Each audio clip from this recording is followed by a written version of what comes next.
tempo, Jesus entrou no templo e começou a expulsar os vendedores. E disse: está escrito, minha casa será casa de oração. No entanto, vós fizestes dela um antro de ladrões. Jesus ensinava todos os dias no templo. Os sumos sacerdotes, os mestres da lei e os notáveis do povo procuravam modo de matá-lo, mas não sabiam o que fazer, porque o povo todo ficava fascinado quando ouvia Jesus falar. Palavra da salvação. Glória a vós, Senhor.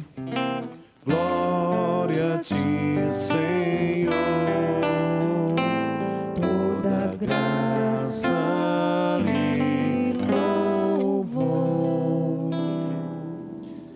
As palavras do Santo Evangelho sejam perdoados os nossos pecados. Louvor a vós, ó Cristo.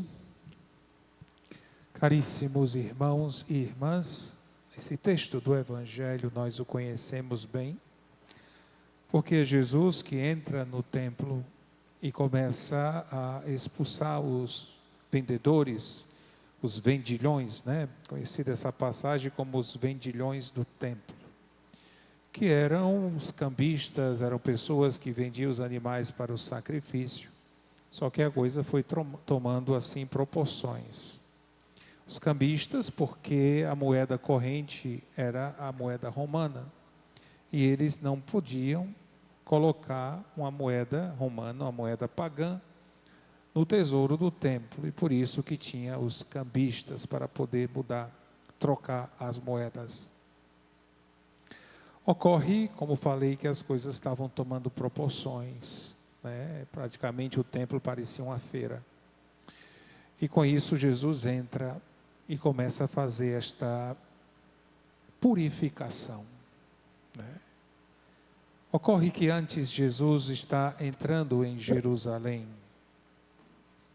E ao entrar em Jerusalém, é aquela passagem que ele monta num jumentinho e vai entrando, e o povo aclamando, entre hosanas, mantos, palmas, folhas de palmeira, tudo isso, o aclamando como o rei. E antes mesmo de Jesus entrar em Jerusalém, ele se aproxima e vê a cidade. E quando vê a cidade, ele se comove, ele chora, né? Mas a chorar mesmo, o texto é bem claro nesse ponto, em dizer, Jesus realmente ali chorou. Um choro de dor, um choro mesmo de comoção pela cidade de Jerusalém. E ele disse: se tu compreendesses hoje o que te pode trazer a paz. E depois desse episódio, ele entra no templo e é o que o texto hoje nos apresenta. O choro de Jesus que olha a Jerusalém, Jerusalém que trata a Jesus com indiferença, que não consegue compreender o tempo em que está vivendo.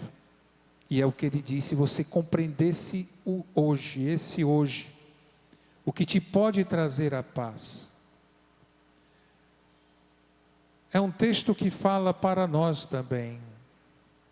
Se pudéssemos compreender, porque nós temos infelizmente uma tendência de ignorar ou de tratar com indiferença o tempo da graça, o tempo que o Senhor nos dá. Nós ou procrastinamos, deixando para depois eu penso nisso, depois eu rezo, depois eu vou à missa, depois eu penso em Deus. Resumindo é isso. Jesus chora por você, né? Jesus chora por nós. Porque se compreendêssemos quem realmente pode nos trazer a paz, quem pode realmente dar esta graça, e se há coisas que estão realmente causando esse impedimento, ele vem para tirar. Como fez isso no templo, começou a expulsar os vendedores, dizendo: esta casa é casa de oração.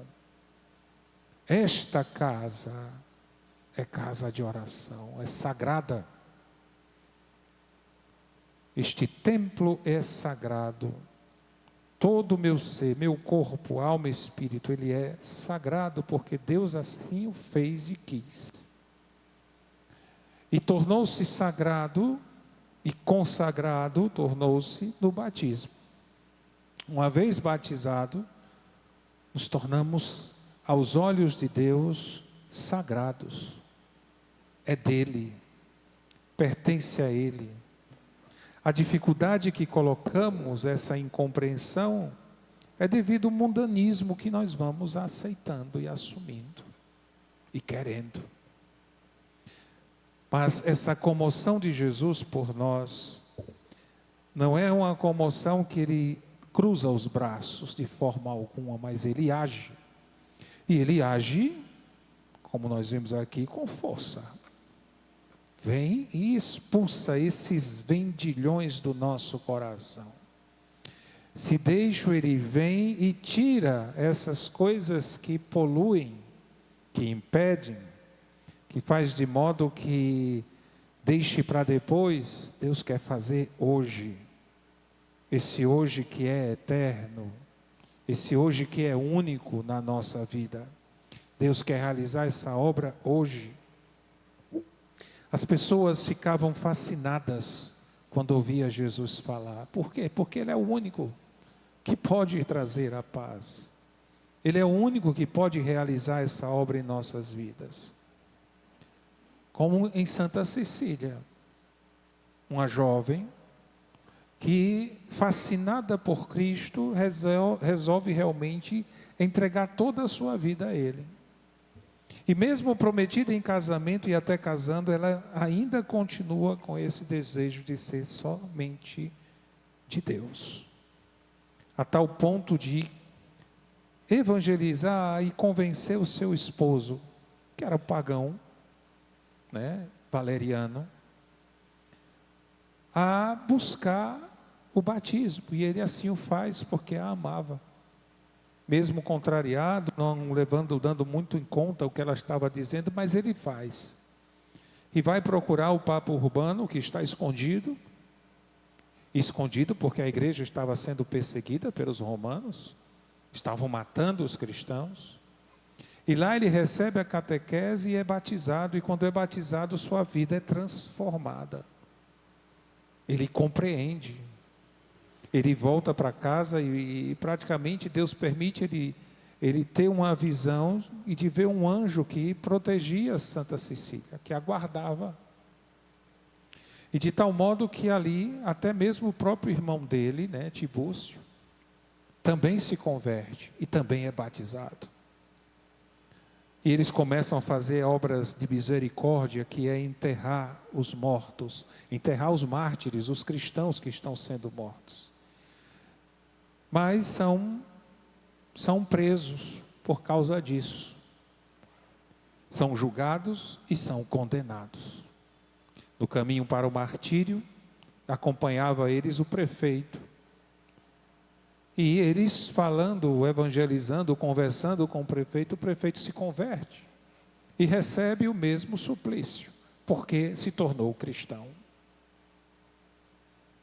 Jesus, Ele realmente fascina, mais do que fascina, aqui como coloca o Evangelho, Ele toca profundamente o nosso coração. E como dirá São Paulo, como diz São Paulo na carta aos Romanos, não será a morte, não será o perigo, não será a espada, não será a fome nem a nudez que vai me separar deste amor. Pode acontecer o que for, mas o amor de Deus permanece em nossas vidas para sempre, numa eternidade. Deus ama assim. Então peçamos a intercessão de Santa Cecília, que logo depois que seu esposo e seu cunhado foram mortos, ela também sofreu o martírio. Mas com ela aconteceu um milagre praticamente, porque colocaram ela a ser queimada nas chamas, e o fogo nada fez a ela. Então, optaram por decapitá-la. Mas a lâmina só fez um pequeno corte, né? Um cortezinho bem significante, né? E ali deixaram ela ali ficando sangrando. E ela ainda resistia uns 3 dias, até o Papa ir ao seu encontro. E ela dizer, pegue tudo que eu tenho e dê aos pobres. Né? E desejo que na minha casa seja feita uma igreja. E assim ela faleceu. Por amor a Cristo, porque deu atenção, deu ouvidos a essa voz, a esse amor, porque ficou fascinada. Peçamos a intercessão dela, para também estarmos fascinados pelo amor de Deus, tomados por essa graça, e não deixemos que o nosso coração seja atacado por vendilhões de impureza, da tentação que for, né? Não deixemos nos levar por esses vendilhões deste templo onde habita Deus. Louvado seja nosso Senhor Jesus Cristo. Para sempre seja louvado.